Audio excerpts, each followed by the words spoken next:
नमस्कार। कभी सोचा है कि जब दिल और दिमाग यानी प्रेम और कर्तव्य आमने सामने आ जाएं तो क्या होता है। आज हम एक ऐसे ही एक बहुत बड़े ऐतिहासिक फैसले की कहानी में उतरने वाले हैं। एक ऐसा फैसला जिसने धर्म की परिभाषा को ही हमेशा के लिए बदल दिया। देखिए, ये सिर्फ एक कहानी नहीं है। ये तो त्याग और विश्वास की एक ऐसी गाथा है ना, जो आज भी उतनी ही सच्ची है। तो चलिए साथ मिलकर इसके हर एक पहलू को समझते हैं। तो हमारी कहानी शुरू होती है अयोध्या से। एक ऐसा राज्य जो बिल्कुल आदर्श था। हर तरफ शांति, समृद्धि, सब कुछ परफेक्ट। कह सकते हैं कि ये तूफान के आने से ठीक पहले वाली शांति थी। उस वक्त अयोध्या में राम राज्य था। एक ऐसा सुनहरा दौर जहां लोग अपने राजा को, भगवान राम को, ईश्वर का ही रूप मानते थे। हर तरफ बस खुशहाली ही खुशहाली थी और प्रभु राम का यश तो खैर वो तो चारों दिशाओं में फैला हुआ था। लेकिन जैसा कि अक्सर होता है, ये शांति ज्यादा दिन टिकने वाली नहीं थी। बहुत जल्द एक ऐसी घटना घटी जिसने पूरे के पूरे राज्य को हिलाकर रख दिया।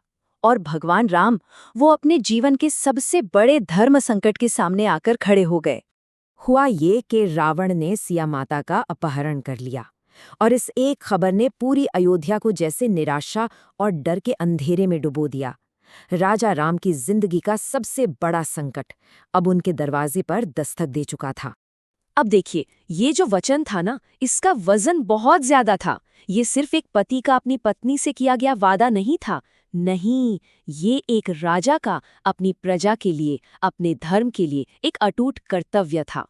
और बस यहीं से कहानी का सबसे जरूरी मोड़ शुरू होता है। एक ऐसा द्वंद्व, एक ऐसी कश्मकश जो भगवान राम के सब्र और उनके उसूलों की सबसे बड़ी, सबसे कठिन परीक्षा लेने वाली थी।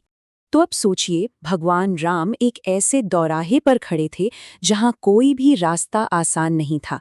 सवाल बस एक था, वो कौन सा रास्ता चुनेंगे। यहाँ पर देखिए, दो रास्ते बिल्कुल साफ साफ दिख रहे हैं। एक तरफ था उनका अपना सुख, उनका प्रेम, यानी सिया माता की सुरक्षा, और दूसरी तरफ था एक राजा के तौर पर उनका सबसे बड़ा कर्तव्य, पूरे राज्य की भलाई और धर्म का रास्ता।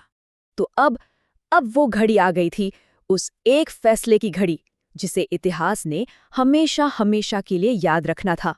बहुत सोचने समझने के बाद भगवान राम इस नतीजे पर पहुंचे कि अधर्म को मिटाने के लिए और न्याय को फिर से स्थापित करने के लिए अब युद्ध के सिवा और कोई रास्ता नहीं बचा है।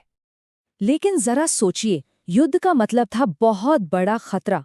ये कोई मामूली जोखिम नहीं था, ये तो उनके और उनकी पूरी सेना की जिंदगी का सवाल था।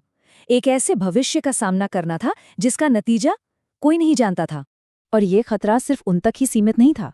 एक भयंकर युद्ध पूरे राज्य में अस्थिरता ला सकता था, और अपनी प्रजा की जान को खतरे में डालना, ये भला एक राजा का धर्म कैसे हो सकता था। पर इन सबसे बढ़कर ये उनके अपने विश्वास, उनके अपने सिद्धांतों की असली परीक्षा थी।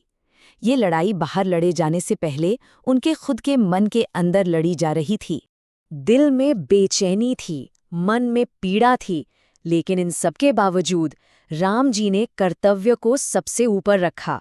उन्होंने अपने निजी प्रेम के ऊपर धर्म के रास्ते को चुना, और सच कहूं तो यही उनके त्याग की सबसे बड़ी मिसाल थी। तो सवाल ये है कि इस महान त्याग का नतीजा क्या निकला। आखिर धर्म के रास्ते पर चलने से क्या हासिल हुआ। और नतीजा हम सबके सामने है। उन्होंने धर्म का रास्ता चुना, हिम्मत से युद्ध लड़ा, अधर्म पर जीत हासिल की और आखिर में अपना वचन निभाया। सिया माता सुरक्षित अयोध्या वापस आई और एक बार फिर धर्म की स्थापना हुई। लेकिन इस पूरी कहानी का असली मतलब क्या है? सदियों पुरानी ये गाथा आज हमारी जिंदगी के लिए क्या मायने रखती है? ये कहानी हमें सिखाती है कि सच्चा त्याग क्या होता है। देखिए, त्याग का मतलब सिर्फ कुछ छोड़ देना नहीं है। सच्चा त्याग तो तब है जब मन और दिल दोनों साथ मिलकर एक बड़े मकसद के लिए मुश्किलों से लड़ें और उन पर जीत हासिल करें। तो इस पूरी कहानी से हमें 3 बड़ी बातें सीखने को मिलती हैं। पहली, कि हमेशा धर्म का रास्ता चुनो, चाहे वो कितना भी मुश्किल क्यों ना लगे। दूसरी, असली जीत तो उसूलों पर टिके रहने में है। और तीसरी, जो कि बहुत जरूरी है, वो ये कि जिंदगी की सबसे बड़ी जंग अक्सर हमारे खुद के अंदर ही होती है। और ये कहानी हमें एक बहुत ज़रूरी सवाल के साथ छोड़ जाती है कि जब हमारी जिंदगी में ऐसे मुश्किल फैसले लेने का वक्त आता है तो क्या हम भी धर्म और न्याय के रास्ते पर चलने की हिम्मत दिखा पाते हैं। इसी सवाल पर सोचते हुए आज का ये सफ़र यहीं ख़त्म करते हैं। जय श्री राम।